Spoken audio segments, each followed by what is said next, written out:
ங்கிறது ஒரு medium level problem.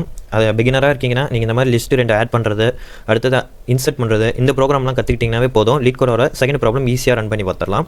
எப்போ நீங்கள் லாஜிக்கல் திங்கிங் ஒரு பைத்தான், இப்போ எக்ஸாம்பிள் பைத்தான் எடுத்துக்கிட்டிங்கன்னா அதில் இருக்க இஃப் எல்ஸ் ஃபார் லூப் அதெல்லாம் கற்றுக்கிட்டிங்கன்னா நெக்ஸ்ட்டு ஒரு ப்ராப்ளம் சால்விங், ஒரு கொஸ்டின் எடுத்து நீங்களாக சால்வ் பண்ண கற்றுக்கணும். எங்கள் சேனலில் டிசிஎஸ், விப்ரோ, டெலாய்ட் இந்த மாதிரி கேட்ட கோடிங் கொஸ்டின் எல்லாத்தையும் அப்லோட் பண்ணுவோம். அப்புறம் லீட் கோட்டில் இருக்க ப்ராப்ளம்ஸையும் அப்லோட் பண்ணுவோம், ஸ்டெப் பை ஸ்டெப் தமிழ்லையே. ஓகேங்களா? இதில் பாருங்கள், இதில் என்ன கொடுத்துருக்காங்கன்னா ஒரு லிங்க்டு லிஸ்ட்டு கொடுத்த மாதிரி கொடுத்துருக்காங்க. எப்பயுமே உங்களுக்கு ஒரு டயக்ராமாக அண்டர்ஸ்டாண்ட் முடியலனா கீழே இருக்க கோடிங் அண்டர்ஸ்டாண்ட் பண்ணி பாருங்க.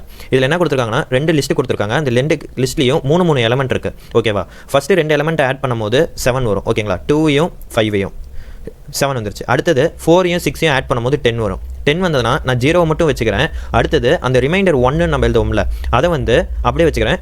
3யும் 4யும் ஆட் பண்ணும்போது எனக்கு 7 வரும். அந்த ரிமைண்டர் 1 வச்சதை எடுத்தோம்ல, அதை ஆட் பண்ணிட்டா எனக்கு 8 வரும். இதை எப்படி சால்வ் பண்ணுறோன்னா, கொடுத்துருக்க நம்பரை ரிவர்ஸ் பண்ணிக்கிறோம். ரிவர்ஸ் பண்ணிட்டு அதை 2த்தையும் ஆட் பண்ணால் 807 வரும்.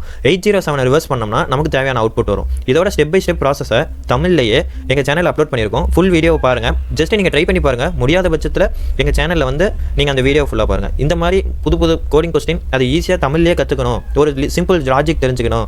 எனக்கு கோடிங் கொஸ்டினில் ஒரு லாஜிக்காவது தெரிஞ்சதுன்னா நான் அதை மேனேஜ் பண்ணி ஒரு டெஸ்ட் கேஸை சால்வ் பண்ணுவேன் அப்படின்னா நீங்கள் எங்கள் சேனல் சப்ஸ்கிரைப் பண்ணி யூஸ் பண்ணி பாருங்கள்.